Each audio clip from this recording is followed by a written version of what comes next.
Go મોર્યું રે સખી તોડલે તોરણ બંધાવું રે અલબેલો આવે હું તો મોતીડે ચોક પુરાવું રે મોહન મારે મન ભાવે સૈય સમાની મળી રે માનોની આજ મારે મંગલ ગાવાને આવો થાળ ભરું જે છગમોતી રે મારા વાલાને વધાવું રે અલબેલો સાસને હજનાવું મોરી સજની આજ મારે હૈડે હરખન માય મોહનજીનું મુખડું રે જોવા મારો એક પલક જુગ જાય રે અલબેલો આવે આજ રંગ ઉલટ ઘનેરો મારી સજની અરે હું તો નેહા ભરીને નાચું નરસૈયા સ્વામી મંદિર પધાર્યા એ સપનું છે સાચું રે અલબેલો કૃષ્ણજી કહેતા ઉઠો રે પ્રાણી કૃષ્ણજીના નામ વિના મિથ્યા રે વાણી પ્રભાતે ઉઠીને લીજે કૃષ્ણજીનું નામ કૃષ્ણજીએ વાસ્યું રૂડું ગોકુળિયું ગામ કૃષ્ણજી માતા રે હમારે કૃષ્ણજી તાત સગાને સહોદર મારે કૃષ્ણજી ભ્રાત કૃષ્ણજીએ મામો માર્યો માસી સંહારી પોતાના જાનીને હરિએ મુગતિ આપી કૃષ્ણજીએ જમીલ તાર્યો મહા હું તો પાપી એક કોલીએ કૌતુક કીધું તેને અચલ પદવી આપી કૃષ્ણજીએ ગુણકા તારી અહલ્યા ઉધારી કૃષ્ણજીના નામ ઉપર જાઉં બલિહારી દાસ લડા બને રે હરિની ભગતિ જાની મેતા નરસૈયાના સ્વામીની બોલો અમૃતવાણી જસોદાના જીવન જુમના તીરે મોરલી વાહી રે વાલે મધુરેશ્વરે મોર મુંગટને કાને કુંડલ ઉર્લ કે માલા પીતાંબરની પલવટ વાલી આપે રે સાલા પ્રભાતે ઉઠીને ગોપી ગાયો વેરાવે હે કાનુડા હે છોગાડા કહીને બોલાવે આજ મારી ગાવલડીએ દૂધ થોડું રે દીધું રે દૂતારે નંદના છોકરે દોઈને પીધું સાંભળ રે સલુની ગોપી વાત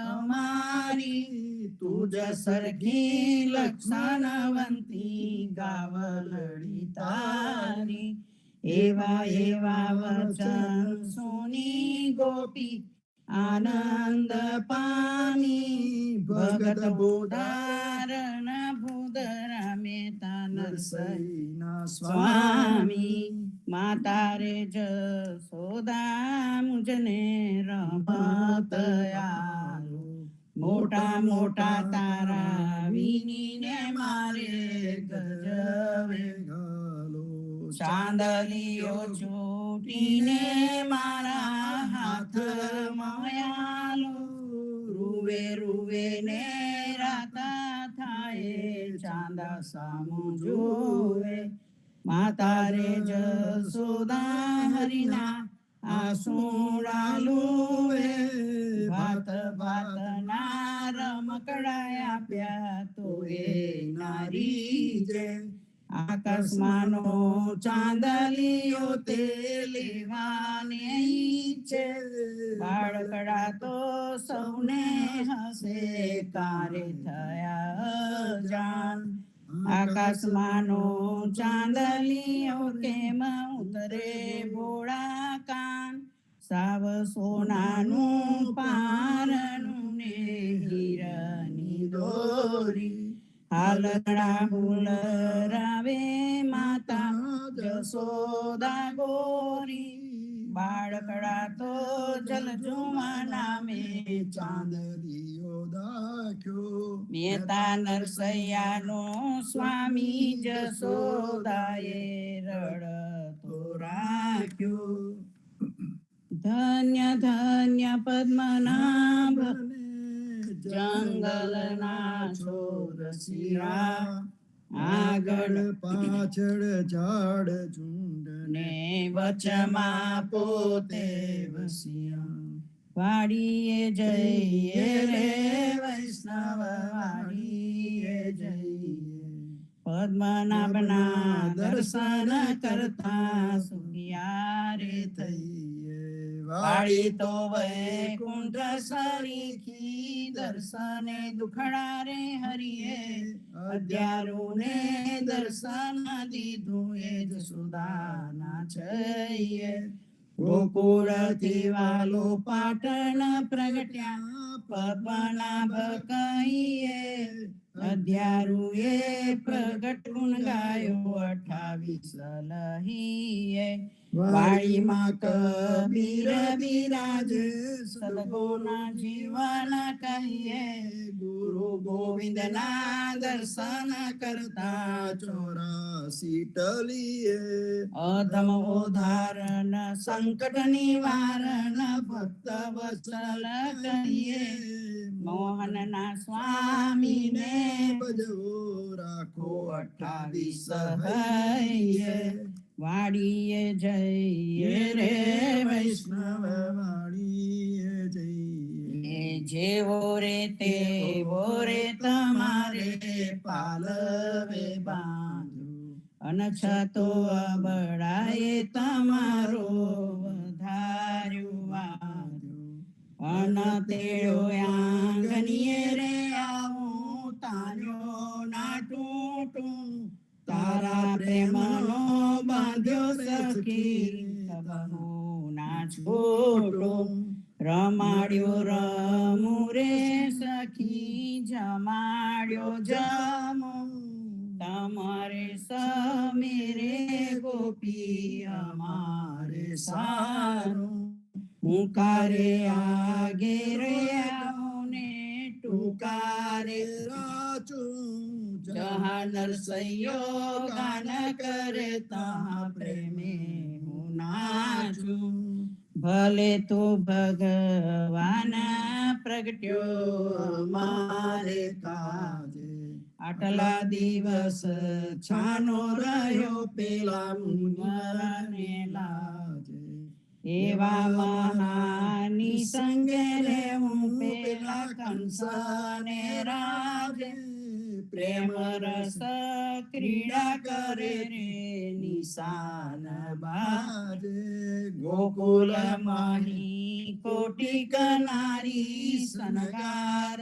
સાજે ગત ગજ ગતિ ચાલ ચાલે નુપુર બાજે નારી રાજ નિશ્ચલ લીલાએ સાજે નરસૈયો સુખ જીલે પ્રેમની પાજે ભલે તો ભગવાન પ્રગટ્યો અમારે કાજે સાદ કરે જશોદા માવડી સુતા જાગો દયા સેના જાગો મારા નાથજી તમને આવડી સિયા જમુનાના તીર રડી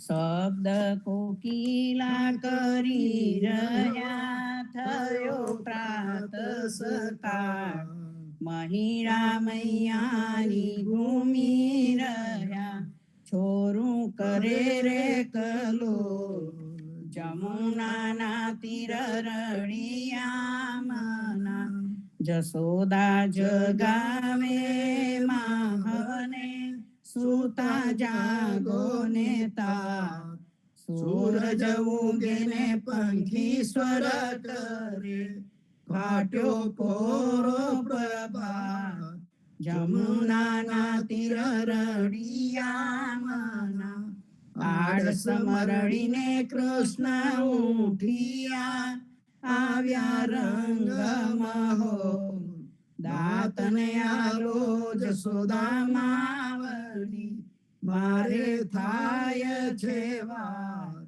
જમુનાના તીર રડિયા મના સોના જારી જુમના જલ ભરી આવેર દાતન સાર દાતને આલું દીનાનાથને મુગલો રૂમાલ જમુનાના તીર રડિયા મના દાતન કરી કૃષ્ણ ઉઠિયા દૂધ આલો જશોદા માય કરમે દાનીને ખભે દામનું જશોદા દોવાને જાય જમુનાના તીર રડિયા મના વાછરડા વાળે ગોવાળીઓ જશોદા દોહે છે ગાય સોના વાડકા દૂધે ભર્યા મહી સાકર સાર જમુનાના તીર રડિયા મના દૂધડા પાવું દીનાનાથને હૈરા ટાળા થાય રોટલી આલું હરિના હાથમાં મોહી માખણ સાર જમુનાના તીર રડિયા મના સોના રૂપા કેરી કાંચકી જવા ચંદન સાર ચોટી ગોથો દીનાનાથની વેન મોટેરી થાય જમુનાના તીર રડિયા મના પૂરી તરુમાં સુરાની શિરો સુગંધીદાર અથાના મંગાવું વિધના ભોજન કરો ભગવાન જમુનાના તીર રડિયા મના તરત નાતાવ્યા દૂધ તૈયાર છે દહીં દૂધ માખણ સાર કપૂરે ઉતારું હરિની આરતી આરતી ઉતારે બ્રિજનાર જમુનાના તીર રડિયા મના ભોજન કરીને કૃષ્ણ ઉઠિયા આચમન આલો મારી માય સોના જારી જુમના જલ ભરી આચમન લ્યો ને દયાળ જમુનાના તીર રડિયા મના ભોજન કરીને કૃષ્ણ ઉઠિયા મુખવાસ આપો નંદજી તાર લવિંગ સોપારીને લચી પાન બીડા બેચાર જમુનાના તીર રડિયા મના માળન આવી મધુવનથી લાવી ચોસર હાર ફૂલ ભરાવું હરિનાયા ગોળે મોહી ગોકુલની બ્રિજનાર જમુનાના તીર રળિયામણા ચરણે મેલો તારો ચાબકો ડગલો પેરો દીનાનાથ ગજવે ઘાલું બદામ પીસતા શેરડી દાડમ દ્રાક્ષ જમુનાના તીર રળિયામણા ચરણે મેલું તારી પાવડી મોજા પેરો મહારાજ હાથમાં આલું લાલ લાકડી ગાયો છોડો દીનાનાથ જમુનાના તીર રળિયામણા જસોદાએ મહિડા બલો વિયા આસીવો ધારી રાત બળભદ્ર વાસરડા બાંધશે ગાયો છોડો મહારાજ જમુનાના તીર રળિયામણા ગાયો ચારવા હું તો નહીં જાઉં ઓ જસોદાજી માં જમુનાના જલ છે બિહામણા સાથે મોકલો સુદા માતા જમુનાના તીર રળિયામણા કદમ ચડીને ઝંપલાવ્યા પેઠા સાત પાતા કૃષ્ણએ કાળીના ગનાથીઓ ત્યારે કોણ હતું પાસ જમુનાના તીર રળિયામણા ગાયો ચરવા હું તો નહીં જાઉં ઓ જસોદાજી માં જમી કાલિંદીના જલ છે બિહામણા મોકલો બળભદ્ર ભ્રાત જમુનાના તીર રળિયામણા કરથી ગોવર્ધન કર ગ્રહ્યો ત્યારે કોણ હતું સાથ ટચલી આંગળી ઉપર રાખ્યો ત્યારે કોણ હતું સાથ જમુનાના તીર રળિયામણા કાલિંદ્રી ઝંપલાવ્યા નાચ્યો કાલીના નાગનાથીને તમે સંચર્યા તમને શું કરે સાપ જમુનાના તીર રળિયામણા ગોકુળ રાખ્યું રેલંતુ ત્યારે કોણ હતું સાથ બ્રહ્મા વાસરડા હરી ગયા ત્યારે કોણ હતું સાથ જમુનાના તીર રળિયામણા નવાની પજાવ્યા તે તલા કોઈએ ન જાની વાત બ્રહ્મા આવીને ચરણે નમ્યા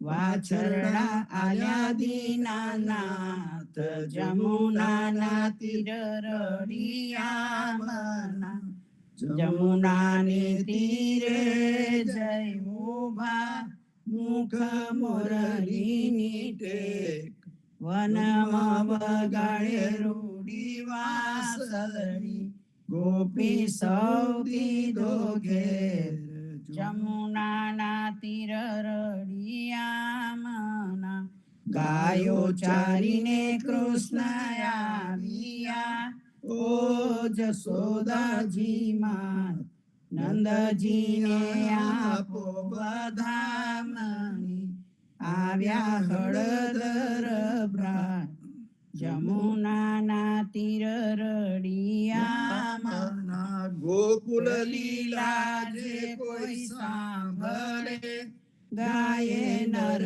ને નાર ભવસાગર ફેરો ટળે ગાયે માધવ દાસ જમુનાના તીર રળિયામણા આજ મારા નયના સફળ થયા જોયા નાથને નિરખી સુંદર વદન નિહાળીને હૈડામાં હરખી આજ મારા નયના સફળ થયા જેવું રે મન મારું હતું તેવું નાથે કીધું પ્રેમે પ્રભુજી પધારિયા આલિંગન દીધો આજ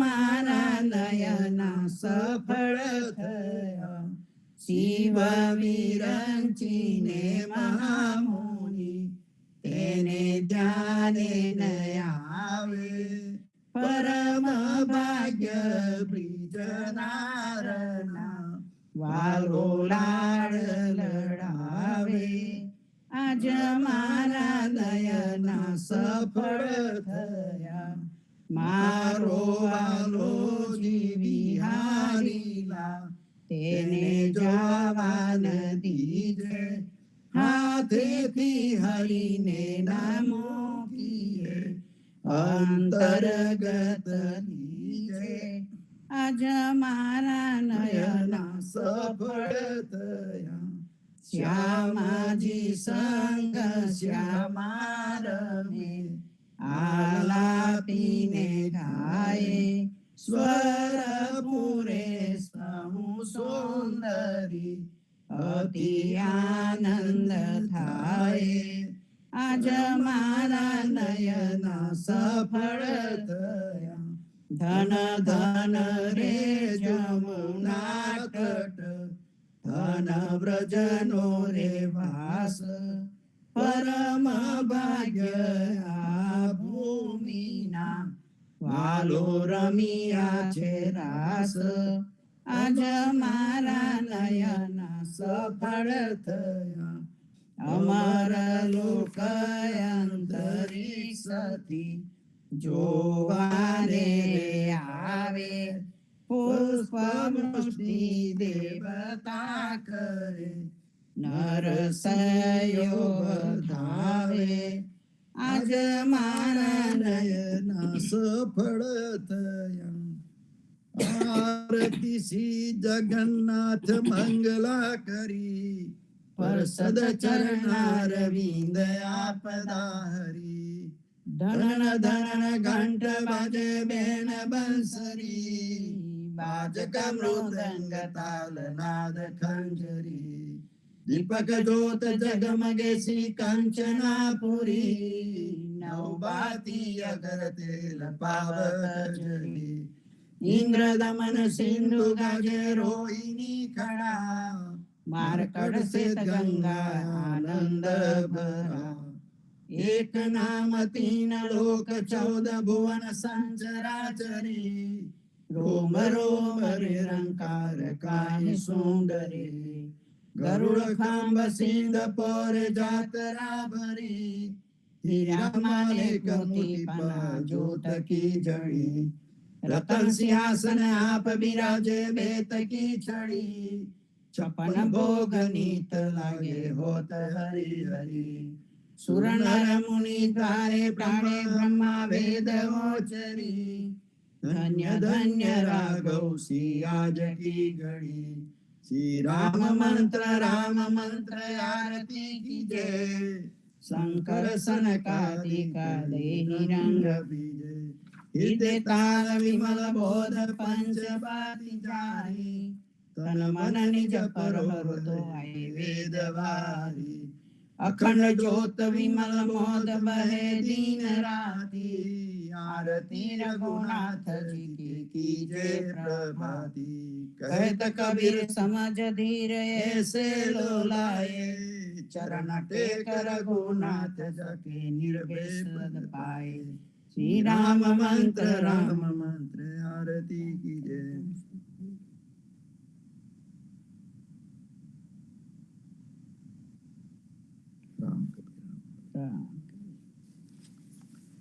जीवन जी महाराज मागू शरणु तमारू राम शरणु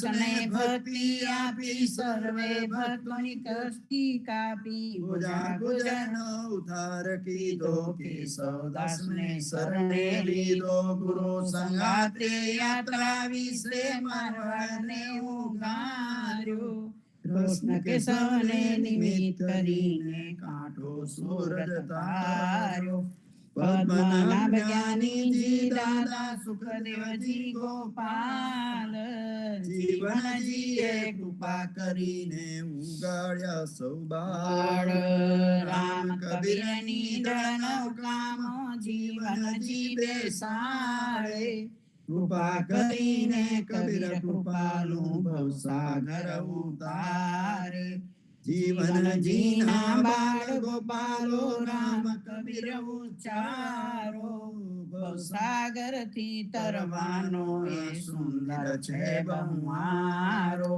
અનન્ય ભક્તિ નામ નિષ્ઠાને સતસંગતિને ધારો અવિશ્વાસને દુષિત ભોજન સલીલ સંગને ટાળો નિશંક હોય ને ભજન કરો તો નામ ફળે તત્કાળ મુજ પાપીને શરણે લીધા એવા દીન દયાળ સદગુરુ જીવન છો નિજ નામ જીવન કૃષ્ણ જીવન રામ સદગુરુ જીવન છો નિજ નામ જીવન કબીર જીવન રામ હરમા બાપ પર કૃપા કરીને કાનમ પાલવ ગારી જીવન જીવન રાજ માગુ શરણું તમારું સ્વામી કૃપા કરો અતિ ઘણી સ્વામી મારા સ્વામી કૃપા કરો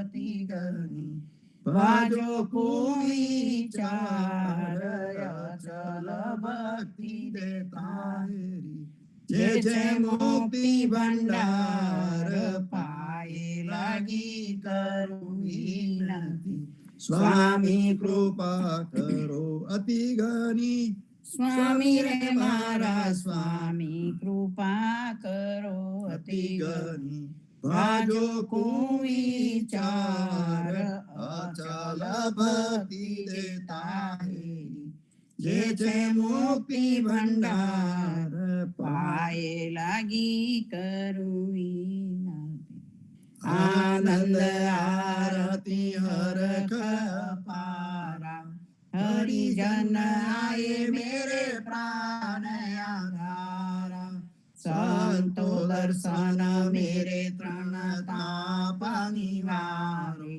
જન્મ મરણ ભવ સાગર તારો શાક પાક મલી ભોજન પાવો સંત સંગત મલી હરિ ગુણ ગાવો ઘેર ઘેર મંગલ હોત બધાઈ જન જીવન તા બલ બલ જાય આનંદ આરતી હરખય પારા હરિજન આય મેરે પ્રાણ આધારા સૌ દસ બાંધો બાંધો જીવના દેવ રઘુપતિ કિયા વાટ ઘાટ રક્ષા કરો છોડાવો ચારે ખાન સિયાવર રામચંદ્ર કી જય વનરાવન કૃષ્ણચંદ્ર કી જય સદગુરુ જીવનજી મહારાજના રામ કવિ સર્વે સંતોને પ્રભાતમાં રામ કવિ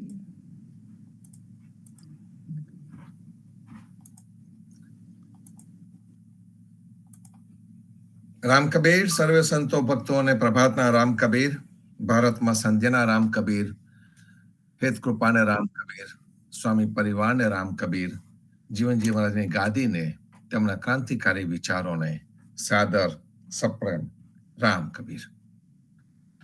સંતો અધ્યરુજી મહારાજનું સુંદર કીર્તન વેદ પુરાણ એની પર આપણો સત્સંગ ચાલી રહ્યો છે અને સત્સંગની જે ગંગા છે એ ગંગા વહેતી વહેતી કોક ને કોક જગ્યા ઉપર આવીને ઊભી રહે, ક્ષણિક ઊભી રહે અને ફરીથી પાછી એ જગ્યાએથી કંઈક નવું પામીને આગળ વધતી રહે છે. વેદ પુરાણ એ પણ એક પ્રકારની શૃંખલા છે. આપણે વાત કરી હતી કે કેટલી રીતે આપણી પાસે પેઢી દર પેઢી આપણી પ્રણાલી આવતી જાય છે, એના વિચારો આવતા જાય છે, અને આપણે જવાબદાર હોઈએ તો આપણી ફરજ છે કે આપણે આપણી આગલી પેઢીને જે આપણે જાણ્યું છે, જે આપણે સુંદર લાગ્યું છે, સારું લાગ્યું છે, એ આપણે એમને જણાવીએ. અને એ જ રીતે આપણે જે 400 વર્ષ જૂની પરંપરા છે એ હજુ પણ જળવાઈ રહી છે. એ જ રીતે આપણી સંત પરંપરા છે એ ઠેર ઠેર જળવાઈ રહી છે. જે સંત પરંપરા છે એ કોઈ જ્ઞાતિનો ઇજારો નથી, એ ફક્ત ઉધા ભક્તોનો ઇજારો નથી. સંતો ઠેર ઠેર છે. કબીર અત્યારે કહે છે કે કબીરની જે વિચારધારા છે એ કબીરની વિચારધારા કે છે લુપ્ત થઈ રહી છે, ખલાસ થઈ રહી છે. ખોટી વાત છે. એટલા માટે કે જ્યાં સુધી પણ જીવનની અંદર કે મનુષ્યના જીવનમાં એને પ્રેમનું મહત્વ સમજાતું જશે, લાગતું રહેશે, ત્યાં સુધી કબીર જીવંત રહેવાના છે.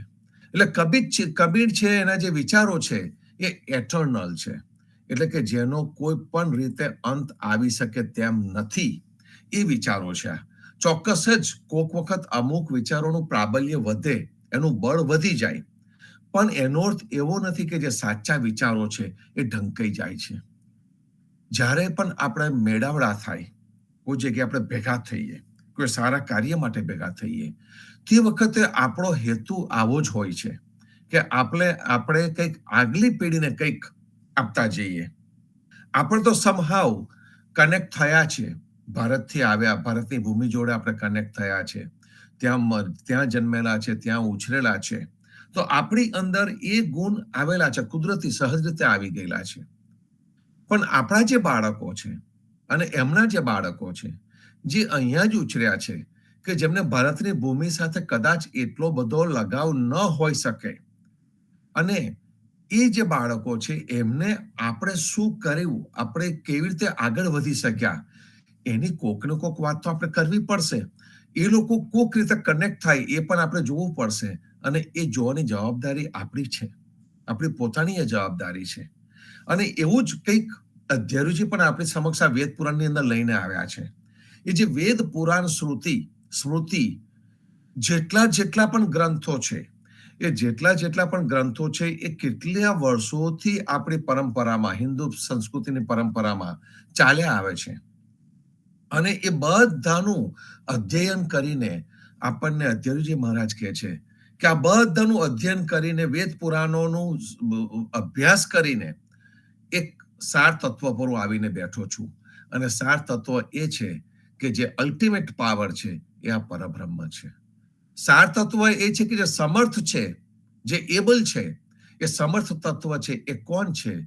તો કે જે સનાતન તત્વ છે, જે એટર્નલ છે, એ તત્વ કોણ છે? એ એમની વ્યાખ્યા આપણને અધ્યયનજીએ આપી. એ આપણે ગયા વખતે જોયું હતું. અને એવું જ આપણે જ્યારે અહીંયા મૂવ થયા અને આપણા બાળકો આપણી તરફ દ્રષ્ટિ રાખીને બેઠા હોય કે ભાઈ હું કોણ, અને આપણે બધા ક્યાંથી આવ્યા છે, અને અત્યારે તો આપણી પાસે ટેકનોલોજી પણ છે, તો જે ટેકનોલોજીના આધાર ઉપર આપણે કંઈક એટલું મૂકતા જઈએ કે પછી ભવિષ્યની પેઢીની પાસે જ્યારે થોડીક મોકળાશ આવે તે વખતે જોશે કે હા, મારા દાદા અહીંયા આગળ હતા, મારા દાદા કંઈક આ વાત કરતા હતા, અને એને કંઈક યાદ થશે. કોક વખત એકલા બેઠા હશે ત્યારે કોક વખત એ બાળકોના મગજમાં કંઈક ને કંઈક બેસશે, અને એ કરીને જવાની જવાબદારી આપણી છે. જ્યાં સુધી આપણે કર્યું નહીં હોય, આપણે પાયામાં કશું મૂક્યું નહીં હોય, અને પછીથી રિઝલ્ટની આશા રાખીશું તો રિઝલ્ટ આપણને મળવાનું નથી.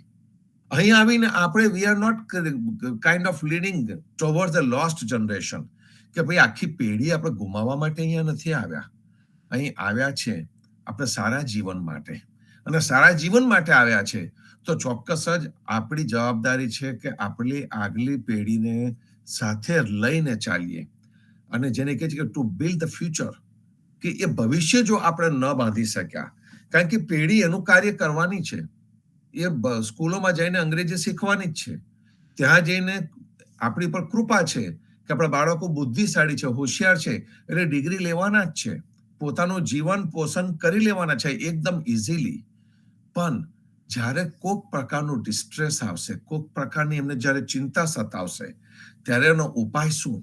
તે વખતે આ મધર ગૂગલ પાસે જઈને જ્યારે શોધવા જશે ને, તો અંદરથી મોટા મોટા ઉપદેશો મળશે એમને, પણ એક જીવન પ્રણાલી નહીં મળે. The way to live life એમાંથી નહીં મળે. અને જો જીવન પ્રણાલી ના મળી, તે ઘડીએ તકલીફ થવાની. અધ્યયજી મહારાજે આપણને જે વેદ પુરાણ નામનું જે સુંદર કીર્તન આપ્યું છે, એ કીર્તનની અંદર એમને આપણને જીવન પ્રણાલી આપી છે કે કયા પ્રકારે આપણે જીવન જીવી શકીએ, અને કઈ રીતની ઉપાસના પદ્ધતિ આપે આપણને, કે કઈ રીતની ઉપાસના કરવાની, કઈ રીતની ભક્તિ કરવાની. અને એ કરવાથી તમારા જીવનની અંદર કંઈક ને કંઈક સારી ને સારી વસ્તુ બનતી રહેશે, થતી રહેશે. અને આને એમને સાર તત્વ તરીકે આપણને કહ્યું કે આ સાર તત્વ છે, એ સાર તત્વને તમે કોઈ પણ સંજોગોમાં ભૂલશો નહીં, એમ આપણને એમને જણાવ્યું. હમણાં જે વાંચન આપણે લઈ રહ્યા છે, એ વાંચનની અંદર પણ ગઈકાલે કંઈક એવું જ આવ્યું હતું. અને એમાં એક સુંદર શબ્દ આવ્યો હતો, સાથી, કમ્પેનિયનશિપ. કે કમ્પેનિયનશિપ માટે જીવનજી મહારાજ શું કહે છે? કારણ કે જીવનજી મહારાજે આપણને દરેક જગ્યાએ આવીને જણાવેલું છે. અને એની સુંદર એક સાખી છે. એ સાખીને આપણે 2 મિનિટમાં લઈશું. પણ એ પહેલા આપણે વિચારીએ કે અત્યારે આપણે મોડર્ન કન્સેપ્ટમાં કમ્પેનિયનશિપમાં આપણે શું લેવા જઈએ. કમ્પેનિયન એટલે કોણ? તો કે કમ્પેનિયન કદાચ આપણે કહીએ કે ગુજરાતીમાં કહીએ તો કે સાથીદાર, મારો જોડીદાર. આપણે લાઈફ કમ્પેનિયન પણ છે. લગ્ન કરીએ એટલે જે આપણે પતિ પત્ની એ બંને એકબીજાના કમ્પેનિયન થઈ જાય, સાથીદાર થઈ જાય. એ બેની વચ્ચે લગ્ન પહેલા જે ભેદ હતો, એ લગ્ન પહેલાનો જે ભેદ છે, એ લગ્ન પછી અભેદ થઈ જાય છે. બંનેને દરેક જાતની વાત બંને જણ કરી શકે. જેમને કહે છે કે 2 જીવ જુદા જુદા, 2 શરીરો પણ આત્મા એક. એ રીતની જે કમ્પેનિયનશિપ છે, એ કમ્પેનિયનશિપની વાત અહીંયા છે. અને એમાં જે જોડીદાર હોય, સાથીદાર હોય, કે સાથીદારની સાથે તમે ટ્રાવેલ પણ કરો. ટ્રાવેલ એટલે કે કોઈક જગ્યાએ તમારે ફરવા ગયા હોય તો પણ તમે એની સાથે જતા હોય. પણ જે તમારી સાથે જીવન વિતાવી શકે, એ જે જીવન વિતાવે, એ કમ્પેનિયન કેવો હોવો જોઈએ? આપણે ઘણી બધી વાતો કરીએ. તમે કોઈક જગ્યા પર જઈને બેસો તો કદાચ કમ્પેનિયનની ક્વોલિટીઝનું આખું લિસ્ટ મળશે તમને. પણ મૂળ શું છે? મૂળ ગુણ એક જ છે, અને મૂળ ગુણ એ છે કે જે કમ્પેનિયન કોણ? તો કે જે તમને પ્રેમ કરે તે. અનકન્ડિશનલ લવ, જે તમને સાચો પ્રેમ કરી શકે તે, જે તમને સાચું કહી શકે તે, જે તમને સાચો સરળ રસ્તો બતાવી શકે તે, એને આપણે કમ્પેનિયન કહીએ છીએ, એટલે કે સાથીદાર. અને એ કમ્પેનિયનની વાત પણ આપણને વેદ પુરાણની અંદર કહેવામાં આવે છે. અને એમાં કહે છે કે બ્રહ્મ જ સાંભળે ને બ્રહ્મ જ બોલે, કે બ્રહ્મ બોલી રહ્યો છે ને બ્રહ્મ સાંભળે છે. એનો અર્થ શું થયો? અધ્યયજી આપણને અહીંયા કહી રહ્યા છે કે તું તારી જાતને એકલો માનતો હોય, પણ તારી સાથે હંમેશા ને હંમેશા તારો જોડીદાર સાથે જ છે. ભગવાને જીવને અહીંયા મોકલ્યો, પણ ભગવાને જીવને એકલો મૂક્યો નથી, એની કાળજી કર્યા કરે છે. એવું અહીંયા કહેવા માંગે છે કે ભગવાન તારી કાળજી હંમેશા કરે છે. તને એવું લાગે છે કે તું એનાથી અલગો થયો, તું એનાથી જુદો થયો, અને તું જુદો થયો એટલે તું રડે છે. આ કીર્તનમાં સુંદર ઉદાહરણ આપ્યા છે આપણને માનું અને બાળકનું, કે બાળક જ્યારે માથી છૂટું પડે છે ને, ત્યારે રુદન કરે છે. જ્યાં સુધી ગમે એટલા એને મનાવા જાય, પણ એનાથી એ બાળક માનતું નથી. અને માં આવે છે, અને માં આવીને બાળકને છાતી સરસું ચાંપી દે, તરત જ બાળક રડતું બંધ થઈ જાય છે. એવું જ આત્માનું છે કે આત્મા પણ ભગવાનથી વિખૂટો નથી પડેલો. એટલે આત્માને પણ ઝંખના છે કે હું ભગવાનની પાસે જાઉં, ભગવાનની સાથે જોડેલો રહું. અને એ આત્મા પણ રડ્યા કરતો હોય છે. તો એ આત્મા જે વિખૂટો પડ્યો છે, એને ભગવાનના તાતને જોડવા માટેની જે રસ્તો છે ને, એ આ ભક્તિ માર્ગનો રસ્તો છે. એને જોડવા માટેનો બીજો કોઈ જ રસ્તો નથી, ફક્ત ને ફક્ત ભક્તિ માર્ગનો રસ્તો છે. એ આ વેદ પુરાણના કીર્તનમાં આપણને કહેવામાં આવ્યું છે. બીજો સુંદર દાખલો આપણને આપવામાં આવેલો છે માછલી અને જલનો. માછલી જલ વિના તરફડવાની, અને જ્યારે તમે એને જલમાં મૂકો ત્યારે તરત જ રમવાની અને ખુશ થવાની, કારણ કે જલ જ એનું જીવન છે. અને જલ જેનું જીવન છે, એવી માછલીને તમે જલની બહાર કાઢો કે તરત જ તરફડિયા મારવાની. એ પણ એક સુંદર દાખલો છે કમ્પેનિયનશીપનો. જીસસ ક્રાઇસ્ટે ખૂબ સુંદર શબ્દોમાં કીધું, લવ થાય નેબર, તું તારા પડોશીની જોડે પ્રેમ કર. એમને કેમ એવું કહ્યું? કે તારો જે પડોશી છે ને એ જ તારો સાથીદાર છે, એ જ તારો કમ્પેનિયન છે, એ જ તારી સાથે હંમેશા ને હંમેશા સુંદર રીતે જોડાયેલો છે. અને એ જ્યારે એમને કહ્યું ત્યારે આપણે ઘણી વખત કહીએ કે મારી બાજુમાં તો પણ પડોશી, અમેરિકામાં તો ઘર બધા દૂર દૂર હોય, કોઈ પડોશી એકબીજા જોડે વાત પણ નથી કરતું હોતું, તો how do I love my neighbour? સંબંધ બાંધવાનો પડોશી છે, ગમે ત્યારે પણ અડધી રાત્રે આપણી બાજુનો જે છે એ જ આપણા કામ આવે. આ સ્થૂળ દ્રષ્ટિએ જઈએ તો પણ એ સાચું છે, પણ જીસસ ક્રાઇસ્ટની જે વાત છે એ બહુ જ ફિલોસોફિકલ પણ છે. એમને જયારે કીધું કે લવ થાય નેબર, કે જે તારો નેબર, તારો પહેલો પડોશી કોણ?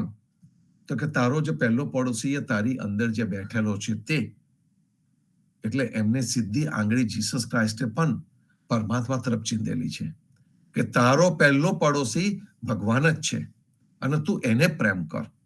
એમનો કહેવાનો હેતુ ખૂબ સુંદર. અને આમાં ફરીથી પાછી કમ્પેનિયનશીપની જ વાત આવી.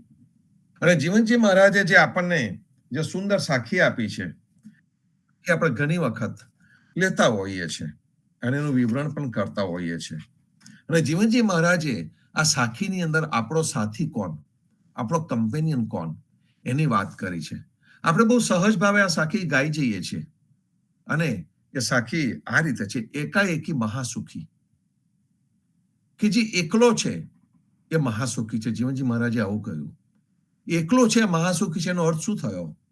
કે જેને કોઈનો સંગ નથી, જે અસંગી છે, જે એકલો બેસી શકે છે, જે એકલો ચિંતન કરી શકે છે, એકલો વાંચન કરી શકે છે, એકલો મનન કરી શકે છે, એને પોતાની એકલાપણાની ફિલિંગ આવતી નથી, એવો જે છે તે મહાસુખી છે. આમાં બે વસ્તુ આવી જાય. એક, કે જેને એકાંત ગમતું હોય, પોતાની સાથે રહેવાનું ગમતું હોય, પણ એને એકલાપણું ન લાગતું હોય. બંને શબ્દો બહુ જુદા છે. એકાંત શબ્દ જુદો છે અને એકલાપણું લાગવું એ બંને શબ્દો જુદા છે. એકાંકીપણું લાગવું એટલે કે આઈ એમ મિસિંગ સમથિંગ, મને બહુ એકલું એકલું લાગે છે અને એમાંથી માણસને ડિપ્રેશન આવે. પણ જ્યારે મનુષ્ય એકાંતમાં પોતાની જાતની સાથે રહેતો થાય, એને આનંદ મળવાનો શરૂ થઈ જાય, તો એકાંતનો એ આનંદ લેતો હોય છે. એ એકાંતની અંદર એને ટાઈમલેસનેસ, સમયની શૂન્યતા પણ એને દેખાતી હોય છે કે ચાલો મારી પાસે મારો પોતાનો સમય છે, હું એનો ઉપયોગ કરી રહ્યો છું. અત્યારે તો તમે જો 2 મિનિટ જ પેલો ફોન ના હોય ને કોઈની પાસે, અને બાળક હોય, આઈ એમ બોર્ડ, આઈ એમ બોર્ડ, આઈ એમ બોર્ડ, કંટાળી ગયો છું, કંટાળી ગયો છું, કંટાળી ગયો છું એમ કે કોઈ માણસ એકલો બેસી નથી શકતો. અને જીવનજી મહારાજ કહે છે એકાએકી મહાસુખી. આપણા માનવામાં કેવી રીતે આવે? તો જીવનજી મહારાજે અસંગી ને સુખી ગણ્યો. અસંગી, અ શબ્દ બહુ જ સરસ છે, અકારો છે અ. અસંગી, અસંગી એનો અર્થ એવો થાય છે, અકારો અ ભગવાનની સાથે જોડાઈ ગયેલો છે, કે જેનો સંગ ભગવાનની સાથે થઈ ગયેલો છે એ મહાસુખી. બહુ જ સુંદર રીતે જીવનજી મહારાજ આપણને અહીંયા સમજાઈ રહ્યા છે. એકાએકી મહાસુખી, કે જે મનન કરે, ચિંતન કરે, એકલો બેસીને ભગવાનનું નામ લેતો હોય છે, એકલો બેસીને ભગવાનનું નામ લખ્યા કરતો છે. આપણા પૂર્વજો લખતા હતા. મેં હમણાં એક લખાણ જોયું તો એમાં 2 બાજુ ફકરા પાડેલા હતા. એ ફકરાની અંદર રામ રામ રામ રામ રામ રામ લખે, બીજી બાજુ પણ જમણી બાજુએ પણ ફકરો, એમાં પણ રામ રામ રામ રામ લખે, અને વચ્ચે સુંદર ભગવાનના ગુણગાન લખે. આ પરંપરા આપણા ભક્તોની અંદર હતી. આટલું લાંબુ પુસ્તક જોયું હતું મેં હમણાં, અને એમાં આ રીતે હસ્તલિખિત પ્રત હતી અને એમાં લખેલું હતું. તો કહેવાનો અર્થ એ છે કે જ્યારે આપણા પૂર્વજો આ રીતે લખવા બેઠેલા, ત્યારે કોઈને સાથે લઈને બેઠા હતા? હા, અસંગી. એમની સાથે એમનો બ્રહ્મ જ બોલે, બ્રહ્મ જ સાંભળે, બ્રહ્મ જ લખે, બ્રહ્મ જ વાંચે, એ ચોક્કસ જ હતું. પણ જીવનજી મહારાજે એને એકાએકી મહાસુખી એમ આપણને કહી દીધું કે એકાએકી મહાસુખી. અને આવો જે મનુષ્ય છે કે જે એકાંતમાં રહી શકે છે, જે એકાંતનો માની શકે છે, જે એકાંતમાં આનંદી રહી શકે છે, જે હંમેશા ને હંમેશા ભગવાનની સાથે જોડેલો છે, એને કદાચ સાથીદારની જરૂર પડે, કમ્પેનિયનશિપની જરૂર પડે તો શું? તો જીવનજી મહારાજે એનો પણ ખુલાસો આપ્યો. એકાએકી મહાસુખી, દૂજા સદગુરુ બેલ. કે આવો જે મનુષ્ય છે કે જેને જોડેલા રહેવું છે, જે એકલો બેસી શકે છે, જેનું ધ્યાન ભગવાનમાં છે, તેનો બીજો સાથીદાર કોણ? એને એવું ના લાગવું જોઈએ કે હું એકલો છું. મારો ભગવાન મારી સાથે છે, પણ સાથે સાથે આટલું લાંબુ જીવન હોય તો એ લાંબા જીવનમાં પછીથી બીજો કોણ? તો કે બીજા સદગુરુ બેલ. એટલે બીજો સાથીદાર સદગુરુને કીધો, ફક્ત ગુરુને નહીં, સદગુરુને.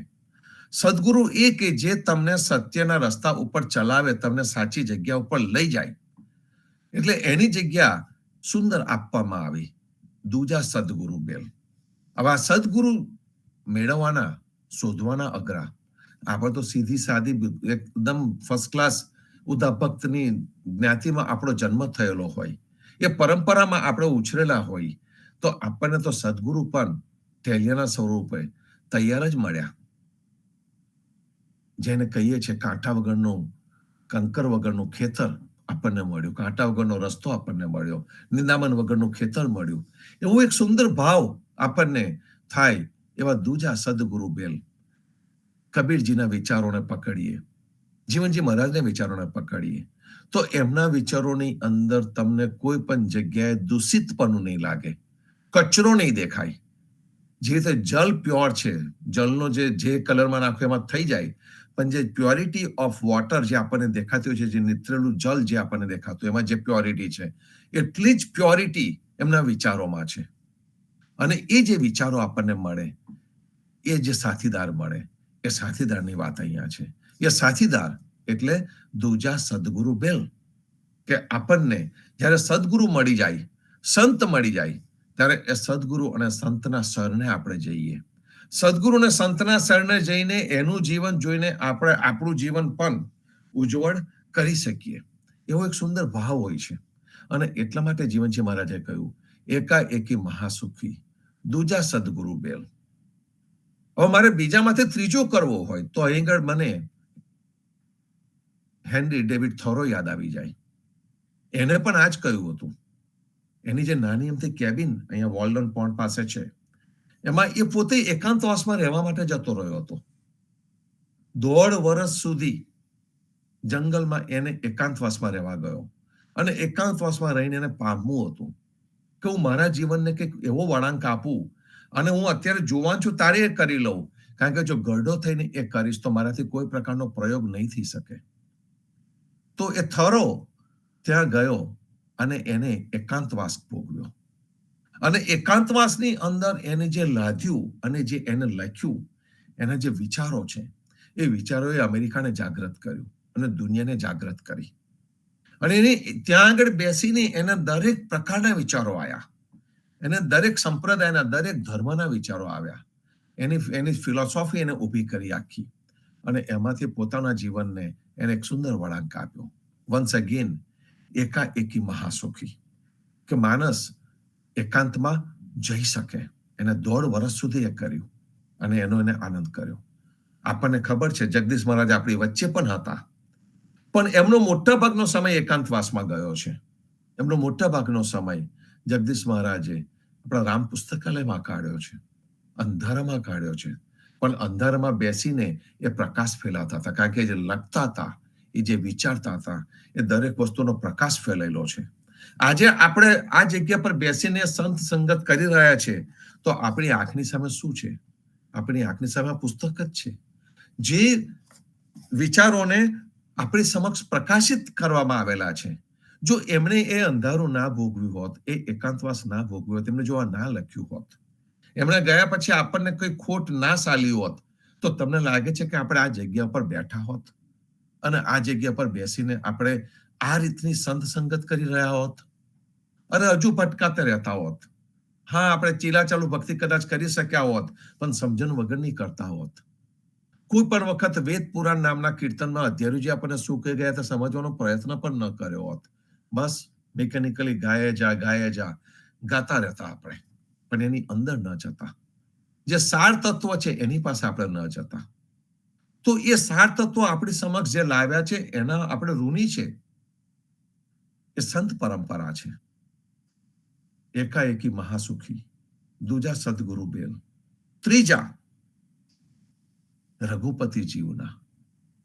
અહીં રઘુપતિ આપણને બતાવવામાં આવેલા, આપણા બધાના પતિ, પરમેશ્વરની વાત છે અહીંયા. ત્રીજા રઘુપતિ જીવના, એટલે કે ત્રીજો કમ્પેનિયન કોણ આપણો, જે આપણને કોઈ દિવસ વિખૂટો ન પાડે, એ કોણ? તો કે એને ભગવાન કયા, કે જે પરમાત્મા છે તે આપણી સાથે છે.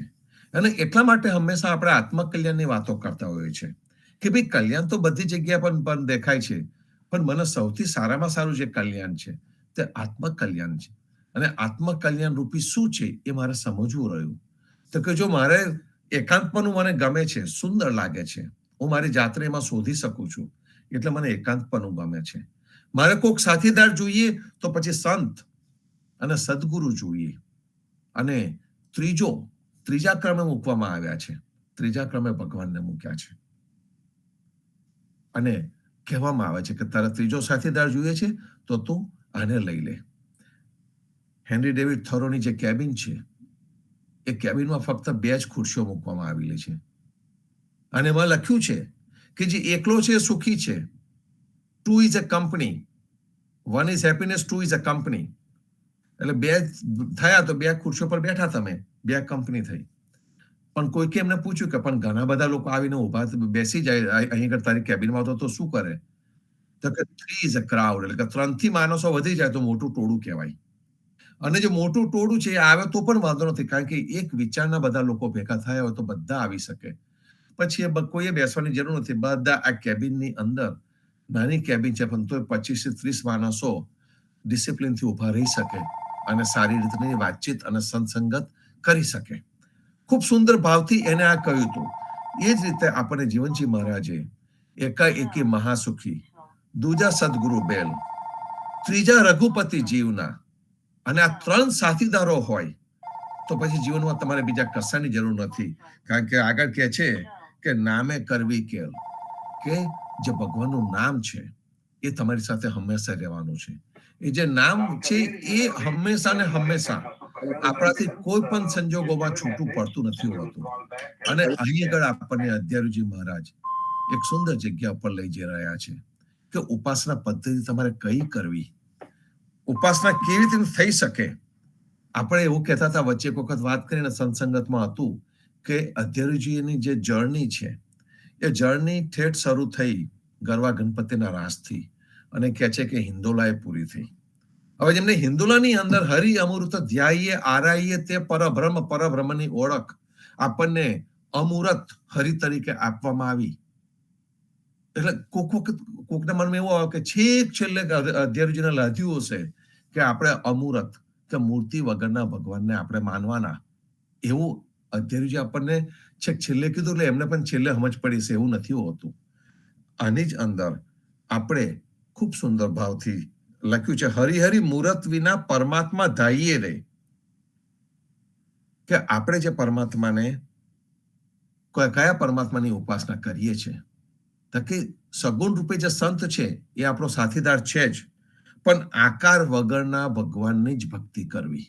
આકાર વગરનો ભગવાન જે જે સમર્થ છે એની ભક્તિ કરવા માટેનું આપણને અધ્યારુજી અહીંયા કહી રહ્યા છે.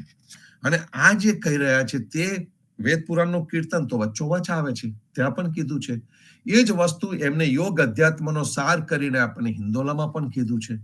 અને જ્યારે આપણી આ સંત સંગત રૂપી ગંગા એ 28મા કીર્તને પહોંચશે ત્યારે પાછીની આપણે ડિટેલમાં વાત કરીશું. પણ કહેવાનો અર્થ એક જ છે કે પહેલા કીર્તનથી માંડીને તો અંતિમ કીર્તન સુધી અધ્યારુજી પોતાના વિચારોમાંથી સહેજ પણ ચલિત થયા નથી. અને સહેજ પણ ચલિત થયા વગર આપણને એક કીર્તનમાં એ મજબૂત ભક્ત બનાવતા જાય છે. આપણને ફક્ત ને ફક્ત એક જ બાજુએ દોરી રહ્યા છે કે વેદોની અંદર વિચારોનો ઢગલો પડેલો છે. કેટલી ભાષાઓ, કેટલા પ્રકારના વિચારો, કેટલા પ્રકારના સંપ્રદાય, કેટલું મોટું વિશાળ જગત છે. એની અંદર તું ડરી ના જઈશ. એની અંદર તારા માટેનો જે સુંદર રસ્તો છે એ સુંદર રસ્તો છે એ આ ભક્તિ માર્ગનો રસ્તો છે. અને આપણને ભક્તિ માર્ગ બતાવ્યો, પ્રેમ ભક્તિનો એ રસ્તો એમને આપણને બતાવ્યો. અને એની અંદર આપણને આ સુંદર કમ્પેનિયનની વાત કરી કે તારો જોડીદાર, તારો સાથીદાર કોણ હોઈ શકે, અને એની જ આપણને વાત કરી. એના પછીની એક સુંદર પંક્તિ આવે છે, એમાં કે છે હરિહરિ સમરથ સબલ સનાતન સાર એ. અહીં ગળે એમને હરિના ગુણ ગાયા છે કે જે હરિ છે એ સમરથ છે, એ સમર્થ છે, એ ધારે તે તમને આપી શકે તેમ છે. એબલ હંમેશા મગાય કોની પાસે? કે જે સમર્થ હોય એની પાસે મગાય. અને અહીંયા એની વાત કરે છે કે હરિહરિ સમરથ સબલ, કે ઓલ પાવરફુલ, શક્તિશાળી છે, એ તમને જાળવી શકે એમ છે, તમારું પાલન પોષણ કરી શકે તેમ છે, એ શક્તિશાળી છે. સનાતન એટલે કે શાશ્વત છે, જેનો શરૂઆત પણ નથી અને જેનો અંત પણ નથી. એ તત્વની અહીંયા વાત કરી રહ્યા છે. અને અત્યારે જુઓ તમે કે જે તત્વની વાત અધ્યયનજી કરી રહ્યા છે એને બદલે આપણે કયા તત્વની પાછળ જઈએ છીએ? આના કરતા જે ઊંધું તત્વ છે એની પાછળ જ જતા હોઈએ છે. આપણી દોટ ક્યાં હોવી જોઈએ એ અધ્યયનજી કહે છે. અધ્યયનજી કહે છે કે આપણી દોટ હોવી જોઈએ સમરથ, સબલ અને સનાતન બાજુ. અને આપણી દોટ અત્યારે કઈ બાજુ છે? સનાતન બાજુ નહીં. આપણી દોટ છે શાશ્વતને બદલે નાશવંતની બાજુ. સબલને બદલે આપણે દુર્બલની બાજુ જતા રહીએ છીએ, નિર્બલની બાજુ. અને જે સમર્થ કે જે એબિલિટી છે એ એબિલિટીને બદલે આપણે અનેબલ થવા માંડ્યા છે કે આ તો મારાથી ન થાય, આ મારાથી ન કરી શકાય. ક્યાં આગળ આપણે ભૂલા પડ્યા કે બ્રહ્મ જ બોલે બ્રહ્મ જ સાંભળે, એ જે કહે છે એ જે છે એ તત્વ આપણી અંદર પણ છે. તો આ જે ગુણ છે એ કદાચ થોડા ઘણા અંશે આપણી અંદર ઓછો હોઈ શકે, પણ ગુણ આપણી અંદર તો છે જ. તો પછીથી આપણને અધ્યયનજી જગાડે છે અને કહે છે કે તું જો આ પાર નહીં જસ ગુણ તનો, એ જો તને આ જેટલી વસ્તુ છે એ જો તને સમજ નહીં પડી તો તું શું કરીશ? તો કે સમજ જો તને નહીં પડે ને તો તું ભટક્યા કરીશ. અહીંના ભટકવું ના પડે આપણે, એટલા માટે અધ્યયનજી આપણને આ કીર્તનની અંદર વેદ પુરાણનો સાર કહી રહ્યા છે, આપણને તત્વ બતાવી રહ્યા છે. અને તત્વ બતાવીને આપણી અંદરના ને જાગૃત કરી રહ્યા છે, આપણી અંદર સાચી ભક્તિ જાગૃત કરી રહ્યા છે. જીવનજી મહારાજે પણ આ સુંદર સાખી આપી, એકાએકી મહાસુખી, દૂજા સદગુરુ બેલ, ત્રીજા રઘુપતિ જીવના, નામે કરવી કેલ. એના નામને લઈને આપણે આનંદ કરતા રહેવાનો અને આનંદ રૂપે જીવન જીવવાનું. એક જે જીવન જીવવાની જે પ્રણાલી આપણને આપવામાં આવી, સુંદર પ્રણાલી, તેનું આ પરિણામ છે સંતો. અને એનું તત્વ તો સમજવું જ રહ્યું. અને તત્વનો જે સાર છે એ સાર જીવનમાં ગ્રહણ કરીને ચાલવો રહ્યો. સાથે સાથે આપણી જે પોતાની જે જવાબદારી છે એ પોતાની જવાબદારીમાંથી આપણે ન ચૂકી જઈએ એની પણ કાળજી કરવાની. અત્યારની પેઢી કોઈ સાંભળતી નથી, કશું કરતી નથી. એ બધું કરવાના બદલે આપણે પોતે સુંદર રીતે રોલ મોડેલ થઈ શકીએ, સમય કાઢીને એમની સાથે બેસી શકીએ, એમની સાથે વાતો કરી શકીએ. અને કંઈક ને કંઈક આપણે એવું કંઈક મૂકીને જઈએ, કારણ કે જવાનું દરેકે છે, કંઈક એવું મૂકીને જઈએ કે આગલી પેઢી પણ આપણને જ્યારે એમને જરૂર પડે ત્યારે they can go back અને જઈને આ વિચારોને પણ જાગૃત કરી શકે, ઉજાગર કરી શકે, સાંભળી શકે. અત્યારે તો ટેકનોલોજી છે, દરેક વસ્તુ જળવાવાની છે અને જ્યારે જેને જે જોઈશે ત્યારે મળવાનું છે. પણ આપણે આપણા પોતાના કાર્યમાંથી ચૂકી ન જઈએ એની કાળજી રાખીએ. જીવનજી મહારાજના વિચારો આપણા સર્વની અંદર હૃદયસ્થ થાય, જીવનસ્થ થાય અને આ રીતે આપણને એક સુંદર જીવન જીવવા માટે પ્રેરિત કરે તેવા ભાવ સાથે વિરમું છું. સંતો, આ વીકેન્ડ લોંગ વીકેન્ડ આવી રહ્યો છે અને ઘણા બધા ભક્તો કદાચ વેકેશન પર પણ જવાના છે. તો 2 તારીખોને આપણે ધ્યાનમાં રાખી લઈએ. આઈ થિંક 25 તારીખને શનિવાર છે, કેલેન્ડર નથી સમજ, પણ બનતા સુધી એ જ છે. તો શનિવારે આપણે પૂનમની ઉજવણી સવારે કરવાના છે અને પૂનમની ઉજવણીમાં આ વખતે સાખી પારાયણનો બીજો વિશ્રામ એ લેવાના છે. નામ માટેની જાહેરાત ધ્રુવભાઈ ગુરુવારે કરશે અને જ્યારે ગુરુવારે જાહેરાત કરે તે વખતે ધ્રુવભાઈને તમે નામ લખાવી દેજો. એટલે પૂનમના દિવસે આ 2 કીર્તનો છે, કદાચ એને 4 કે 5 કે 6 ભાગમાં વહેંચીશું અને જણાવશું તમને. અને એ પ્રમાણે આપણે પૂનમના દિવસે એટલે કે શનિવારે સવારે આપણે અહીંયા સાખી પારાયણના બીજા વિશ્રામનું પારાયણ કરીશું. પ્રેમજીવન મહારાજ પુણ્યથી આપણી સાથે જોડાશે અને જે સમાગમનો આપણો સત્સંગ ચાલુ છે એ સમાગમનો સત્સંગ આપણે પૂનમ ઉપર કરીશું. જે લોકો કદાચ બહાર ગયા હોય વેકેશનને લીધે તો એ લોકો પણ એનું શ્રવણ પાછળથી પણ કરી શકે છે જો નહીં જોડાવાય તો. સાથે સાથે અમે વ્યવસ્થા તો વેચી લીધી છે આ આપણા ગૂગલ લિંકને ચાલુ કરવા માટેની, પણ કદાચ શનિવારે સાંજે 25 તારીખે લિંક ના ચાલુ થઈ શકે એની પણ જાહેરાત થશે જ. તે દિવસે અમારી પાસે વ્યવસ્થા નથી કે અમે લિંક ચાલુ કરી શકીએ, તો કદાચ તે દિવસે જો ચાલુ ન થાય તો આપણે કુટુંબના લેવલ પર, ફેમિલી લેવલ ઉપર આપણે સંધ્યા આરતી કરી લઈશું અને ફરીથી પાછા બીજા બધા દિવસોની વ્યવસ્થા થયેલી છે. તો આ તમારી જાણ ખાતર આવતા રહેજો, મળતા રહીશું. સર્વે સંતો ભક્તોને પ્રભાતના રામ કબીર, ભારતમાં સંધ્યાના રામ કબીર, સ્વામી પરિવારને રામ કબીર, જીવનજી મહારાજની ગાદીને, તેમના ક્રાંતિકારી વિચારોને સાદર સપ્રેમ રામ કબીર. રામ કબીર સંતો. સર્વે સંતોને